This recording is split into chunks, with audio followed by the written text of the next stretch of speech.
Hello, welcome to my channel the magic world. আজকে আমি তোমাদেরকে 3D স্টুডিও ম্যাক্সের পার্টিকল সিস্টেমের থ্রু দিয়ে একটা কন্টেন্ট দেখাবো। তো চলো লেটস স্টার্ট। আমরা ম্যাক্সের মধ্যে পার্টিকল সিস্টেম ওপেন করে এখান থেকে সুপার স্প্রেটাকে অন করছি এবং আমি এটাকে ভিউ পোর্টে আমি ড্র করলাম। পার্সপেক্টিভ ভিউ পোর্টটাকে আমি একটুখানি অরবিটিং করে নিচ্ছি এবং এই যে সুপার স্প্রে এটাকে রোটেশন দিলাম।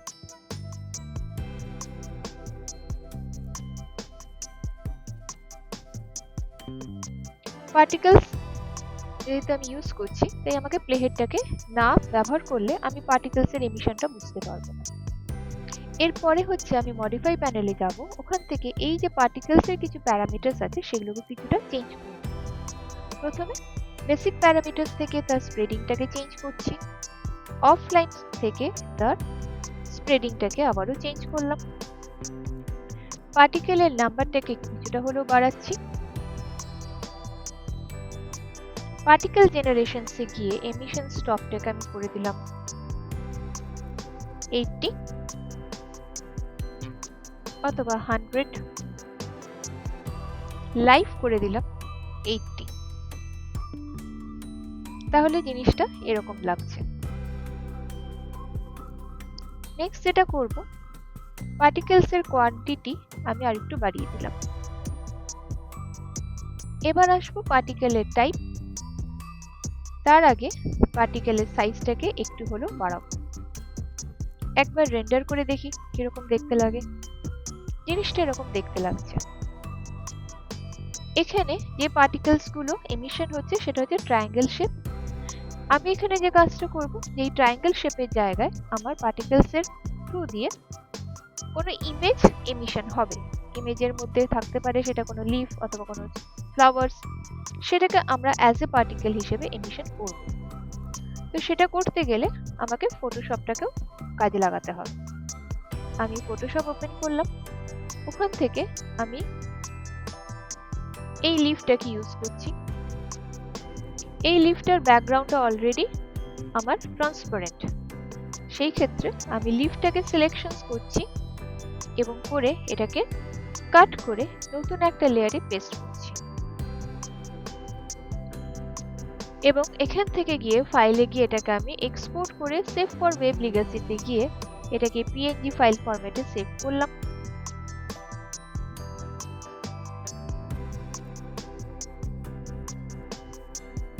আর একটা যেটা করব, এই যে এই লিফটাকে আবার আমি সিলেকশনস করছি, নিয়ে এইটাকে আমি হোয়াইট কালার দিয়ে ফিল করছি এন্ড ব্যাকগ্রাউন্ডটাকে আমি ব্ল্যাক কালার দিয়ে ফিল করছি এবং এটাকে আবারও আমি সেভ করব পিএনজি ফরম্যাটে।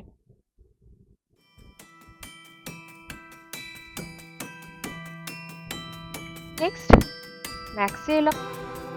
এখানে আমরা ক্রিয়েট প্যানেলে গিয়ে স্ট্যান্ডার্ড প্রিমিটিভস থেকে একটা প্লেনকে আগে নেব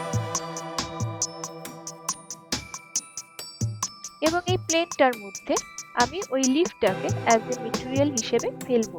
তার আগে যেটা করব, রেন্ডারিং এ গিয়ে রেন্ডার সেটআপে আমি আর্নল্ড রেন্ডারার ইঞ্জিন থেকে এটাকে স্ক্যানলাইন রেন্ডারার ইঞ্জিনে ট্রান্সফার করব। মেটেরিয়াল এডিটরটাকে ওপেন করতে গেলে আমরা এমপ্রেস করছি। এখান থেকে ফিজিক্যাল মেটেরিয়ালের জায়গায় আমি চলে যাব হচ্ছে স্ক্যানলাইনের স্ট্যান্ডার্ড লিগাসি। এখানে গিয়ে ডিফিউজের জায়গায় আমি বিটম্যাপ থেকে আমি যে প্রথমে লিফটাকে ইউজ করলাম, সেভ করেছি, সেই লিফটাকে আমি মেটেরিয়াল হিসেবে ফেলবো। প্লেনটাকে সিলেকশনস করে এই শেডারটাকে সিলেকশনস করে আমি অ্যাসাইন করব। কিন্তু অ্যাসাইন করার পর দেখা যাচ্ছে যে আমার এই লিফটার সাথে সাথে তার পিছনের ব্যাকগ্রাউন্ডটাও চলে এসেছে। এখন এই ইমেজটাকে যদি আমি পার্টিকেলসের উপরে ফেলি তাহলে দেখা যাবে যে আমার ওটা পার্টিকেলসগুলো একটা লিফের শেপের জায়গায় ওটা একটা প্লেনের শেপ নেবে। তো তার জন্য কি করতে হবে, আমি এখান থেকে ব্যাক করে এখানে যে আমাদের ওপাসিটি বলে যে অপশনসটা রয়েছে সেম শেডারের মধ্যে আমি এখানে গিয়ে আবারও একটা বিটম্যাপ ব্রাউজার ম্যাপ ফেলবো এবং এখানে যেই ম্যাপটা ফেলবো সেটা হচ্ছে এই ম্যাপটা, যেটা কিনা আমাদের মাস্কিং করা। যেই পোর্শনটা আমি দেখতে পাবো সেটা হচ্ছে আমার হোয়াইট কালার দিয়ে ফিল করা, যেই পোর্শনটাকে আমি হাইড করতে চাইছি সেই পোর্শনটা আমার ব্ল্যাক কালার দেওয়া। তো আমি এখানে এটাকে ওপেন করছি।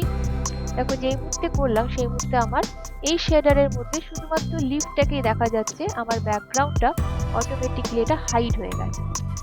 এই অবস্থায় আমি এটাকে এবং প্লেনটাকে সিলেকশনস করে আবারও আমি অ্যাসাইন করছি and show shaded material in the viewport. এখন যদি এটাকে আমি রেন্ডার করি তাহলে দেখো আমি প্লেনটাকে দেখতে পাচ্ছি না, আমি শুধুমাত্র আমার লিফটাকেই দেখতে পাচ্ছি। আমি এটাই চাই। এবার এই লিফটা অ্যাজ এ পার্টিকেল হিসেবে এমিশন হবে। সেটা কিভাবে করব দেখি চলো।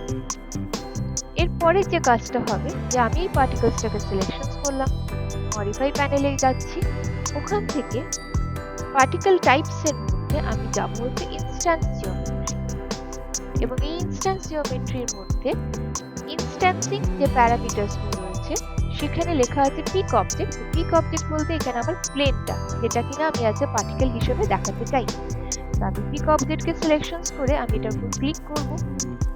ক্লিক করার পর এখন যদি আমি এটাকে রেন্ডারিং করি তাহলে আমার ওই পার্টিকেলসের জায়গায় কি এলো, অনেকগুলো নাম্বার অফ প্লেনস এলো। আমি কিন্তু আমার লিফটাকে দেখতে পেলাম না। তাহলে লিফটাকে দেখতে গেলে কি করতে হবে, এটা তো পিক অবজেক্ট করে আমি ওটাকে অ্যাসাইন করলাম, তারপরেও পার্টিকেল সিস্টেমটাকে সিলেকশনস করে আবারও মেটেরিয়াল এডিটর ওপেন করে এখানে যে শেডারটা আমরা তৈরি করে রেখেছি সেটাকে আমরা পার্টিকেলসের উপরে অ্যাসাইন করব। মানে এই পার্টিকেলসটাকে সিলেকশনস করছি, এই শেডারটাকে সিলেকশনস করছি, এখান থেকে অ্যাসাইন করছি, show shaded material in the viewport করছি। এবার যদি আমি এটাকে রেন্ডার করি তাহলে সেই ক্ষেত্রে আমি দেখতে পাচ্ছি যে আমার পার্টিকেলস গুলো লিফে চেঞ্জড হয়ে গেছে। এবার এখানে কি করব, এখানে আমার পার্টিকেলের সাইজ গুলো অনেকটাই বড়, তাহলে সেই ক্ষেত্রে আমাকে এখানে সবার আগে পার্টিকেলের সাইজ যেটা আছে সেটাকে একটুখানি কমাতে হবে। পার্টিকেলের সাইজ কমানোর সাথে সাথে আমার এখানে পার্টিকেলের সাইজের ভেরিয়েশনসটাকেও চেঞ্জ করতে হবে এবং গ্রো ফর এবং ফেড ফর এটাকেও আমরা কিছুটা হলো চেঞ্জ করব এবং বারে বারে আমরা রেন্ডারিং করব। দরকার পড়লে অ্যাজ পার মাই রিকোয়ারমেন্ট আমি পার্টিকেলের সাইজটাকে আর একটু কমাতে পারি এবং ভেরিয়েশনসটাকে আর একটু বাড়াতে পারি। মোটামুটি এটা ঠিকই রয়েছে। এবার আমি চাইবো যে এটা এরকম ভাবে একটা অ্যানিমেশন হোক আমার এই রিপোর্টের মধ্যে। এটার কাজ হয়ে গেছে, তাই এটাকে আমি এখনই এটাকে ডিলিট করছি না, এটার উপর রাইট ক্লিক করে আমি এটাকে হাইড করে রাখছি। আমি প্লে হেডটাকে 0-তে নিয়ে গেলাম।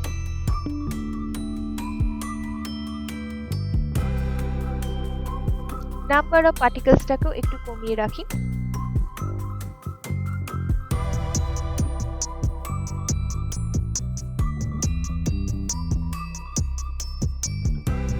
এরপরে এটাকে আমরা রেন্ডারিং করব। তো পার্সপেক্টিভ ভিউপোর্টটাকেই সিলেকশনস করছি, রেন্ডারিং এ গেলাম, রেন্ডার সেটআপে যাচ্ছি, ওখান থেকে সিঙ্গেল না করে এটাকে আমি রেঞ্জ করে দিলাম।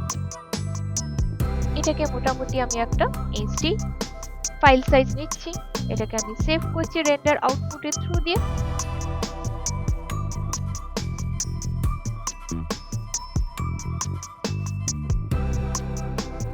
এবং ফরম্যাটটা দেব হচ্ছে AVI। AVI যদি করি তাহলে আমার ব্যাকগ্রাউন্ডের আমার ওটা ট্রান্সপারেন্ট হবে, কিন্তু আমি যদি এটাকে PNG সিকোয়েন্সে সেভ করি তাহলে আমি ব্যাকগ্রাউন্ডটাকে ট্রান্সপারেন্ট করতে পারবো এবং পরবর্তীকালে আমরা কোনো ভিডিও এডিটিং সফটওয়্যার অথবা কম্পোজিটিং সফটওয়্যারে গিয়ে আমি এই ফাইলটাকে ইউজ করতে পারবো এবং ব্যাকগ্রাউন্ডে আমি ঢুকানো অন্য কোনো ফুটেজকে রাখতে পারবো। তো আমি এখানে সেটাই করি, আমি এটাকে PNG-তে সেভ করি এবং PNG-তে সেভ করতে গেলে যেটা দরকার সেটা হচ্ছে আগে একটা ড্রাইভে, যে ড্রাইভে আমি সেভ করতে চাইছি সেই ড্রাইভে আমি একটা ফোল্ডার ক্রিয়েট করে নেব। ফোল্ডার ক্রিয়েট করলে যেটা হবে যেখানে আমি একসঙ্গে একটা ফোল্ডারের মধ্যে 100টা ফ্রেমসের ইন্ডিভিজুয়াল ইমেজগুলো দেখতে পাবো। তো আমি এখান থেকে PS লিখে দিলাম, আন্ডারস্কোর কিংবা hyphen PNG format and then save. এখান থেকে আমার অপশন যেটা আসবে পিএনজির কনফিগারেশনে সেটাকে আমাকে করে দিতে হবে হচ্ছে RGB 48 বিট এবং আলফা চ্যানেল।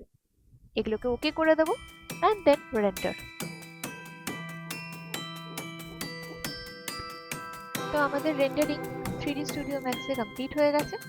এবার আমরা প্রিমিয়ার প্রোটাকে ওপেন করে আমাদের ওই রেন্ডারিং যেগুলো করলাম পিএনজি ফরম্যাটে ওটাকে নিয়ে আসবো। যেহেতু আমি পিএনজি ফরম্যাটে নিয়েছি, ওটাকে সেভ করেছি, তাই ডেস্কটপে ওটাকে একটা নিউ ফোল্ডারে আমরা করেছিলাম। দেখো ওখানে সবকটাই আমাদের পিএস বলে আমি সেভ করেছিলাম এবং হাইফেন দেওয়ার ফলে 0 থেকে একদম 100 অবধি আমাদের প্রত্যেকটা ইন্ডিভিজুয়াল ফ্রেমসগুলোকে সিঙ্গেল ইমেজ করে এখানে রেন্ডার হয়েছে। তো আমি এখানে একটাকে সিলেকশন করে প্রিমিয়ার প্রোতে যখন আমি এটাকে ওপেন করব, তো আমি এখানে যে কোনো একটা ইমেজকে সিলেকশন করে এখানে ইমেজ সিকোয়েন্স করে ওটাকে ওপেন করছি। আর ব্যাকগ্রাউন্ডটা যেহেতু আমি ট্রান্সপারেন্ট করেছি, তো ব্যাকগ্রাউন্ডের জন্য আমি এখানে যে কোনো একটা ইমেজ নিই।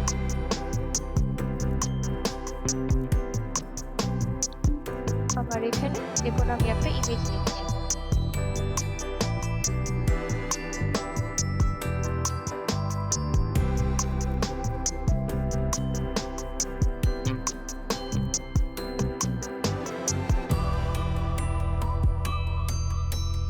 আমি ইমেজটাকে আগে ড্র্যাগ করলাম এবং তারপরে আমি যেটাকে সেভ করেছি 3D স্টুডিও ম্যাক্সে ওটাকে আমি ড্র্যাগ করছি।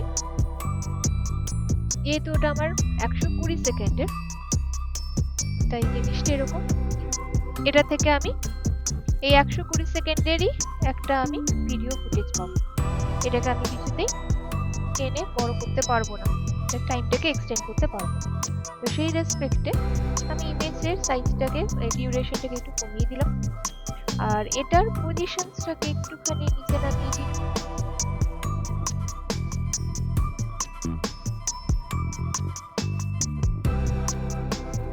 স্কেলিং যদি মনে করি একটুখানি ছোট করে দিতে পারি, তাহলে আমি এখানে যদি এটাকে প্লে করি তাহলে জিনিসটা এরকম দেখতে লাগে।